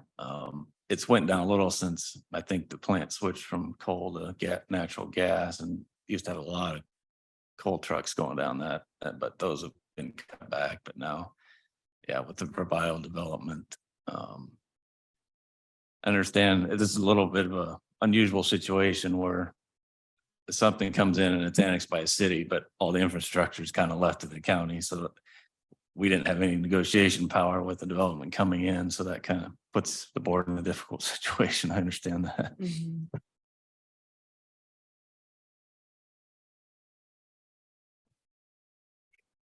So if you're asking for direction, when would you need? I guess I was hoping that we would have some answers all together at some point and know that basically 2.5 miles could somehow get covered, because just doing 1 mile doesn't, it might help. It might help a business, but it doesn't go that far to help county residents. And a whole bunch of other people. I think the real value of the project is getting it all paved all the way down to Lincoln Way. So when would you be coming back and asking us to do a formal action? What would that be?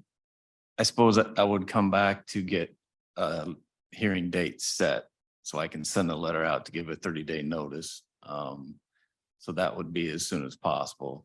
But then we'd have 30 days before the hearing, so you could take comments at that hearing and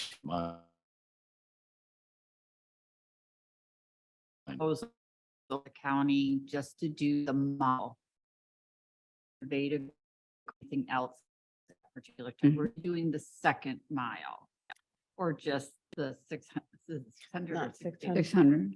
The original plan was to, when we bonded, was to pave 2 mile stretch. And that's when Nevada had informally agreed to pave 600. That was before we knew anything about Verbio coming in. For a number of reasons we've talked about, that kind of fell through, and then Nevada, their plans fell through for paving 600. So we backed the entire thing off, and then Verbio came in. So then that's when I went out to apply for the RISE grant for the 1 mile. So was the original intention in Nevada to pay 22% of both miles? No, the original plan was the county was going to pay for those entire 2 miles as long as Nevada did 600.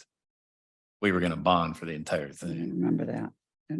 That Okay. was prior to you, probably. Oh, okay. But I know now, well, according to a conversation I had with Nevada, their plan is to apply for a RISE grant for the 2nd mile and completing 600. Because I Do they know what the timeframes are on that RISE grant? I don't know. Okay. I don't know.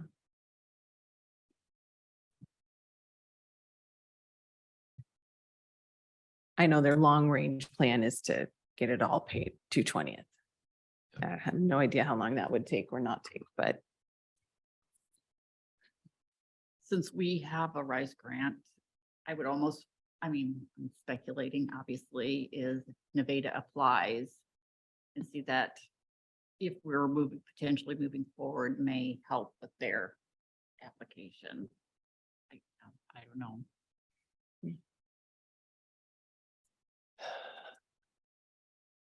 Possibility, but yeah, I don't know.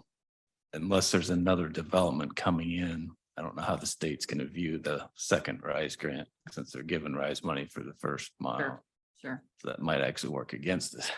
Might work against them, At the gotcha. same time.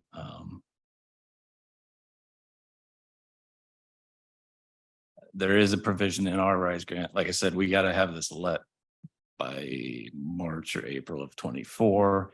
But there is also a clause in there that we can apply for 6-month extensions.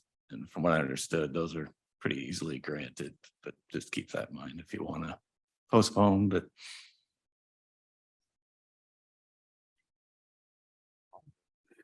Applications are accepted anytime for RISE grants. That's all I can find real quickly, so they don't have to wait for an opening. mm, Um,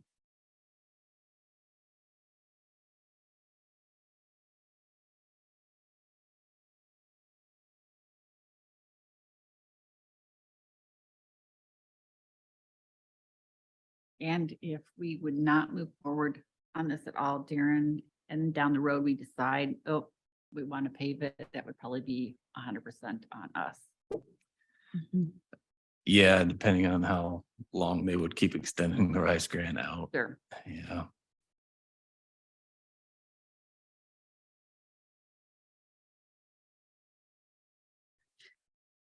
My concern is I don't anticipate seeing the usage of the road decrease at all with as much activity as there is back there. And so my concern is that the road continue to degrade.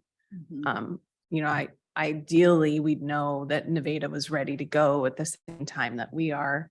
But I'm concerned about the amount of time and money that's getting plugged into that Right. that road right now. So your next step would be, if we said, let's move forward, would be to you come back to us, or would you be sending out a 30-day notice, or? I'd have the board set a hearing date. That probably wouldn't require me coming back. That would just be the board on the consent agenda, setting the hearing date for 30 days from now. And then I would come back at that 30-day point, hold the hearing.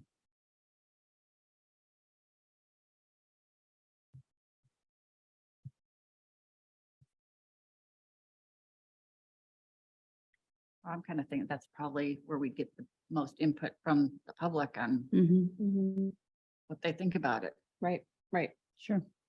You wouldn't be tying yourself to anything. Yeah.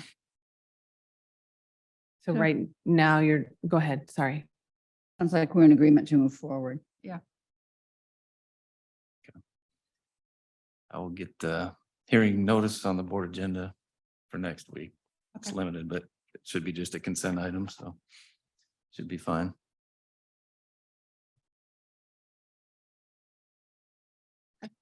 Thank you, Darren. Thanks, Thank you. Darren. Thanks, Sharon.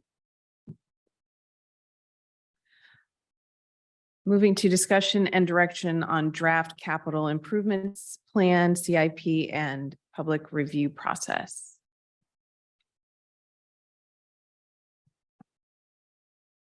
Good morning. Yep, it's still morning. Morning. I checked. Get my pen. This is according to the schedule, the meeting where I share the public input that was received on the draft capital improvements plan. We did not receive any public feedback or input. So that's the easy part of this presentation. The other part of this is opportunity for the board to discuss what changes to the draft plan might need to be made, modifications, removals, projects, amounts. Just the next steps, the draft will be placed on the April 18th agenda. We originally scheduled the 11th. But again, knowing it's limited agenda, we'll postpone that till the 18th, which is appropriate since the budget will have been approved at that point. I'm not prepared to go through with a presentation over the CIP. We've done that several times. I do know that we will need to make some changes to the Human Services Center HVAC because of Joby's presentation earlier, as well as the range is at $1 million in the CIP. So that is what's been discussed. I do also need to verify with Amelia on the timing for the debris site. Right now, that's a fiscal year 23 project to make sure that that will still be able to be accomplished yet this fiscal year. And then some questions on Mosaic building, whether that amount is still what should be in for next fiscal year as well. Those are the 4 projects that I know of that may have some modifications or some revisions. But I'll be glad to answer any questions or if you have additional information, build that in.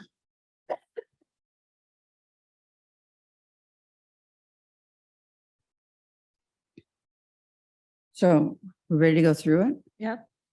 Okay, I had already made the change on page 6 on the HVAC for HSC, changing that to 225. Mhm. And then since Joby said he'll know more in a year about what he'd need for that, if we just put it in subsequent years for to be determined, that means that we can do it. If prices stay this high and we decide it's better to just do it incrementally, we can do an incremental replacement. Correct. Okay, that's what I'd say. And I'll work with Joby to make sure we get the appropriate number of years in the CIP That'd be great. for the incremental approach. The next one's page 7. It's got the Justice Center outbuilding storage. And it's got his ARPA. Was that the purchase price of Mosaic that's in there, or does that need to be changed? That's the purchase price plus $50,000 for renovations. Are we going to get 50,000 in renovations done yet this fiscal? We'll be pretty close, yes. Good. Hope so. Okay, so that doesn't need to be changed then. It's, No, I think it's accurate as it is. If need be, we'll just update it next year to reflect if it's less. on page 8, we had a motor grader lease. We still got one? Thought you're going to buy them all. This is fiscal year 23. This is the one we already did. Okay.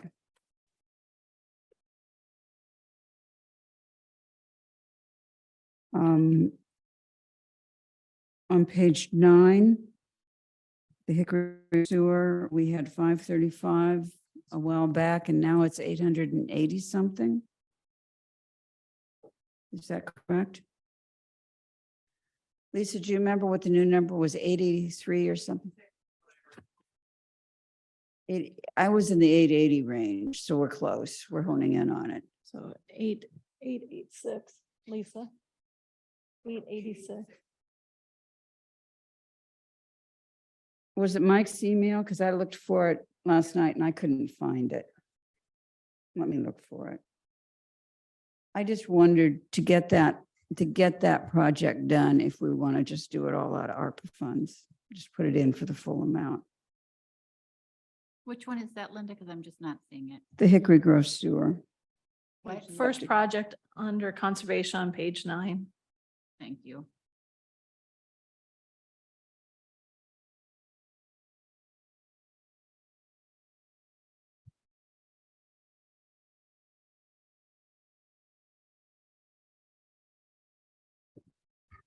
$886,200.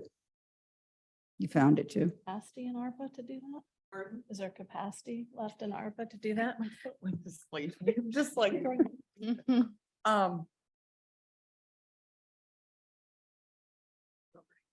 it's, no, you sit here. Yeah, there.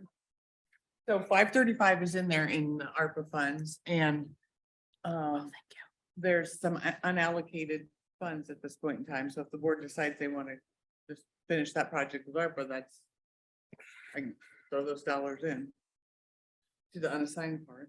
I think right now we're at 700,000 worth of unassigned. We were, Don't quote me on that. we were at 1.12, but with something, The the mosaic. No, No. well, that was already in there, the 225,000, because there was nothing in there for the HSC HVAC because Right. it was in there that he came forward and said, let's not move forward, and then he put the bid out again, so I'd taken it out at that point in time as it looked like we're gonna move forward, so I put that 225 back.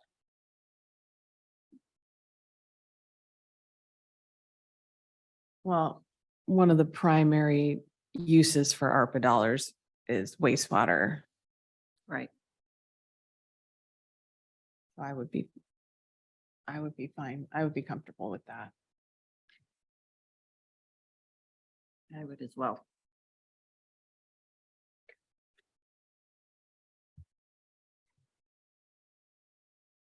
$886,200 then. Mhm.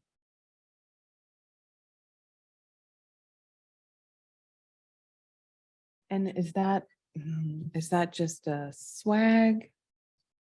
I thought that he had it all laid out. I thought he was coming to the board. So I said, when he emailed me, I said, thank you. You need to go forward to the board and ask how they want to proceed. Mhm. And that's the last I've had any conversation about it. Okay. so. And I said the same to him, that if he needed to Yeah, come but to the I mean, he board. laid it out. This is what didn't he laid it out saying this is what the engineering or the report? Yeah, I'm looking for it again. I had it just a second ago, sorry. Nope.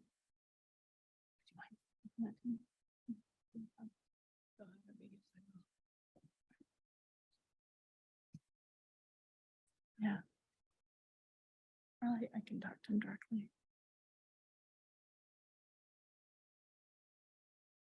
Okay.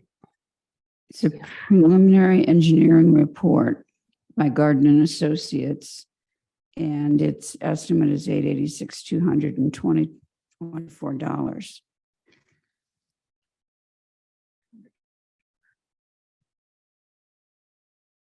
So the next step, once the report is approved by DNR, is to do full engineering. This may impact the cost opinion as well. Oh, so we don't know if that's the end. We never. This is the project that, Can you has, forward that to me, that email, please? Just not right. Just, I can email you a I reminder. can do it now.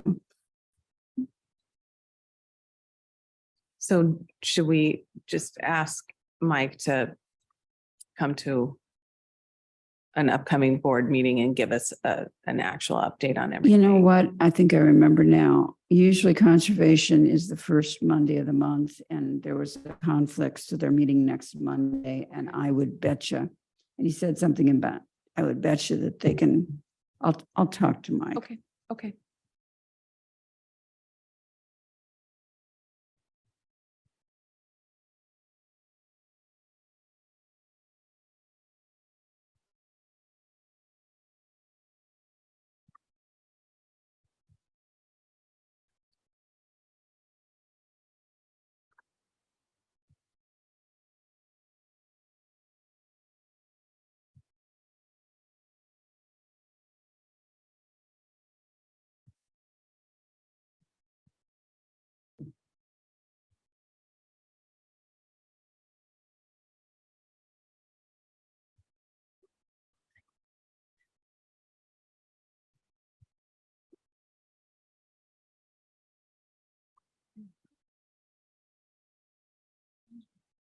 No.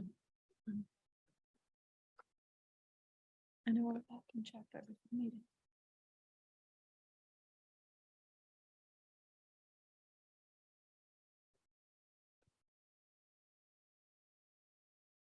So in FY 24, page 11, there's another 90,000 for outbuilding storage. Is that still going to be needed?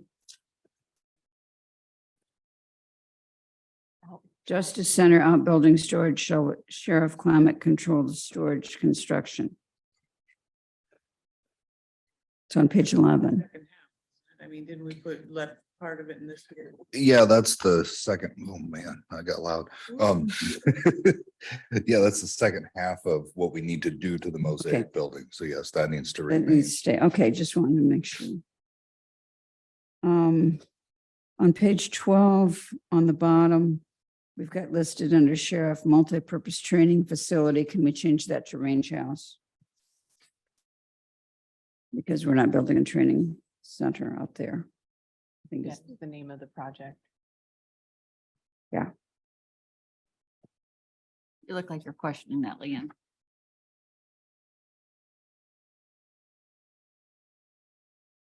We have range house improvements somewhere. Oh, we have range improvements. That was range improvements. That was the drainage. I just didn't want to, so you want to change that to range house improvements? Yes.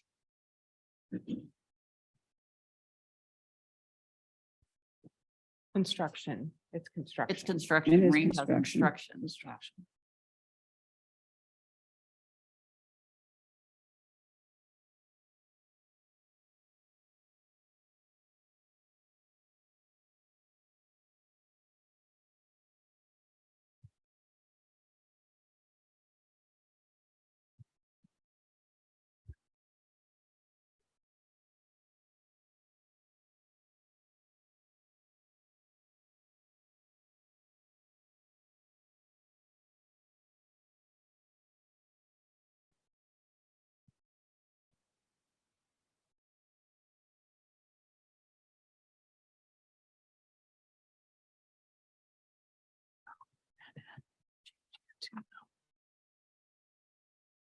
It's right. HSCN.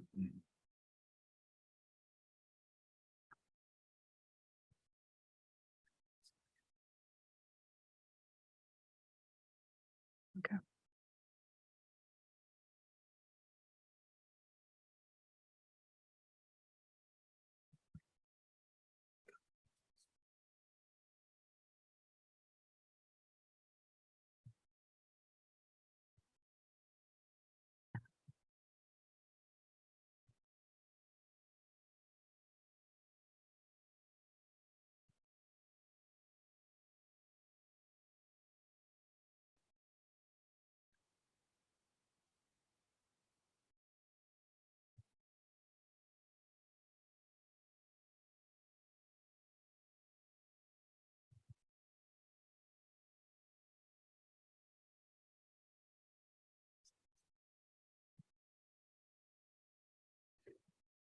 The potential funding sources, excuse me.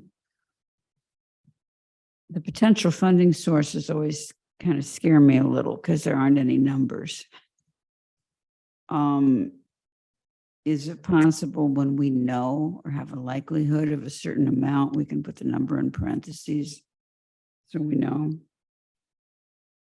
Well, what number, which number are you talking? Well, there's several. Where it's general fund and something else. And I just, when there's something else, I kind of like to, if there's a number that we're fairly sure of, it's kind of nice to have that, to know how much of it people are anticipating might be general fund as opposed to other sources. And I know the numbers change. I understand that. I think all of them have a potential funding source. I mean, all the pages have that. I think she means when it, if I can, general fund, comma, grants, having an Yes. idea of how much in grants they anticipate and how much in general fund they anticipate. Instead of Exactly. just this vague kind of, well, what we don't get in grants, we'll just use general fund for. I think for fiscal year 24, that would be, once the budget's adopted, easy to incorporate. I have a lot of concern for 25 past, both ways, whether it says expectation that the general fund will contribute that or grants will contribute that.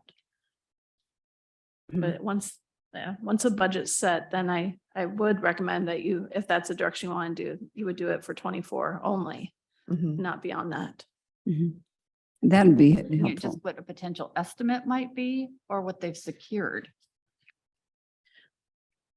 I mean, because an estimate. Conservation is pretty good at knowing what they're likely to get. Okay, and they're over half of the CIP. So if you look on top of page 11, the Justice Center County Attorney remodel and the fire alarm replacement, that's one where we know what amounts would come from which, based on the budget adoption. And with the conservation projects, Microphone. that they're. Microphone. Sorry, Mike, I'm sorry. You can hear me. The conservation projects, they're really the only other area that has other funding sources to rely on. So, while I can see what you mean, it's quite frankly, looking at 25, for instance, if there's grant possibilities, or if they're looking at using their capital or their friends or something like that, then when we're putting together next year's CIP, we'll note those. But they're really the only department that has a separate source of funding revenue. And they have a spreadsheet where they do project it out by source of funds for next 5 years. And I suggest maybe we take those numbers and we put them in the CIP. My past experiences, that spreadsheet will change daily. I mean, it will change. It changes daily. As you see this year, the conservation projects are probably the most movable, fluid, thank you. Fluid projects in the CIP.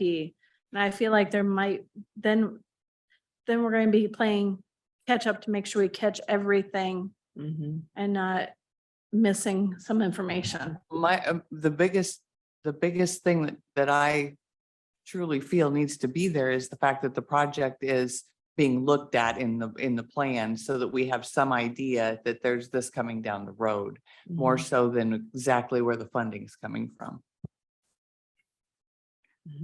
And I think it's a legitimate concern that it might set an expectation that there's already a plan to put X amount from general fund towards something, which, might be clear now. That's not what's being said, but a couple years down the road might get confusing.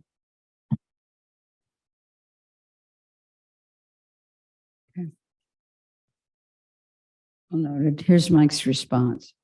The engineering agreement will be on the 417 Conservation Board meeting and the 418 Board of Supervisors agenda. How would you like to handle the request for ARPA funds? We could request 418 based on the preliminary, or we could wait until we have a better estimate. Instruction. Well, Let's, I think if we're talking about this right now and we already know that the cost estimate is up there, we should start planning for that so that we have a better idea of how many ARPA funds are already Yeah. used up. so let's we'll just put it in now.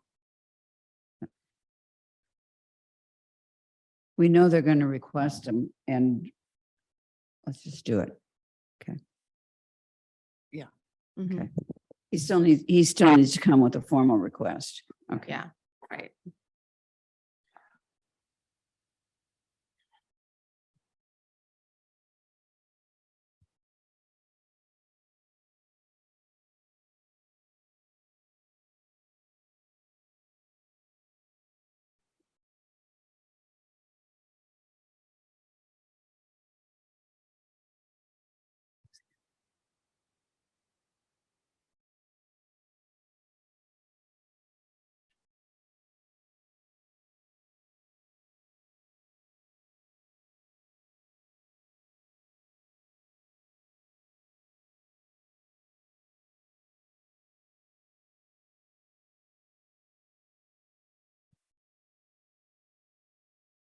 Just for your information, Leanne, what's on the agenda says April 11 at the bottom. That it's tentative. Okay. And it's right there on it and on the schedule. And I think, yes, point well taken. We had it tentatively scheduled for the 11th, but because of limited agenda, we noted it would be okay to go on the 18th.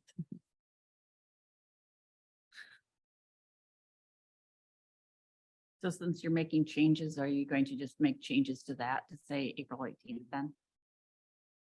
I can, that's just a timeline for procedural matters. It's not part of the official CIP. Good. Oh, okay. Okay. Okay. I guess I didn't understand. that. Yeah, that's how I was, okay. No, that's just the time frame that That's in the your process that we initial. put together and bring to the board every fall. Got you. Okay.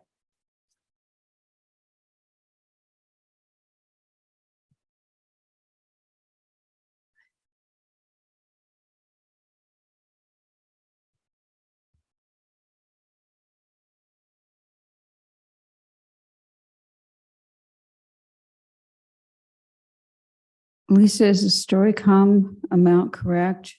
You have the final one, I think.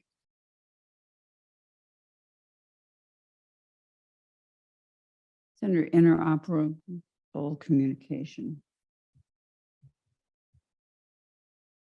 1652.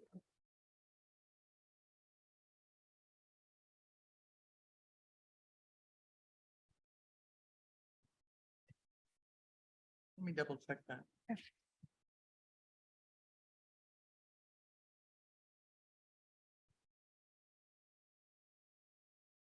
Yeah, that's the problem. We think we have the final one. I keep crossing my fingers. I think we do. But I can't, yeah.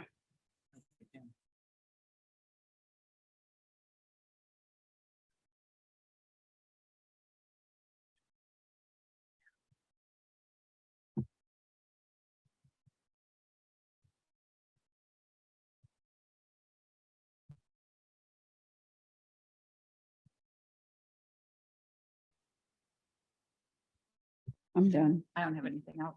I don't either. Thank you. If you do think of something, I will be putting the draft together or the final draft together and bring it forth on the 18th then. Thank you. Thank you. Thank you. Pay for all your work. Any upcoming agenda items? Nope. All right, now it's time for public comment number 2, comments from the public on items not on this agenda. The board may not take any action on the comments due to requirements of open meetings law, but may do so in the future. Anyone wishing to make public comment, you can raise your hand on Zoom or step forward to the table. Okay, seeing no one raise their hand or step forward, we'll close public comment number 2 and move to liaison assignments, committee meeting updates and announcements from the supervisors. Supervisor Hethens, you want to go first? Sure. I have a Board of Health meeting this afternoon. Tomorrow morning, I have a meeting over in Marshalltown at 9:30. Then we'll come in for a little bit. Then I have that we've got the County Conference Board hearing tomorrow night. Thursday, I have a meeting in Ames on aging items, and then I have a meeting here in the afternoon. Friday, I have a workforce meeting, I think. They've got 2 meetings and they weren't sure if they were going to do it or not, being Easter weekend, but it's still not off my calendar and I haven't gotten anything to say, take it off my calendar yet. So that's my schedule.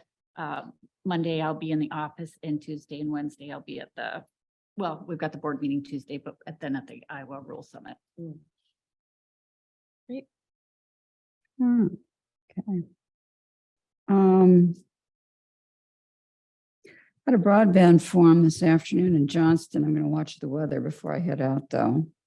See what it's looking like. And we did reschedule planning and zoning. It's not tomorrow night. Correct. Okay. Well, So they did, we did. They did, yes. So is it following Wednesday? I'm sorry, let me just make a correction. It's not rescheduled yet. It's canceled. It's Not canceled. got a date yet. Okay. Yeah. Conference board tomorrow evening then. Just some various meetings, MIPA Executive Committee this Friday. And just working on some projects, I think. Right. And I have a meeting here tomorrow morning and then a NACO Justice and Public Safety meeting in the afternoon, and then the conference board. Thursday, I have an alternatives meeting. And then Friday meeting to discuss Public Service Week recognition. And that's it. It's a light week for me this week. Anything further? I move we adjourn. Second. Moved and seconded. Hens. Aye. Merkin. Aye. Basil, aye. We are adjourned. Thank you.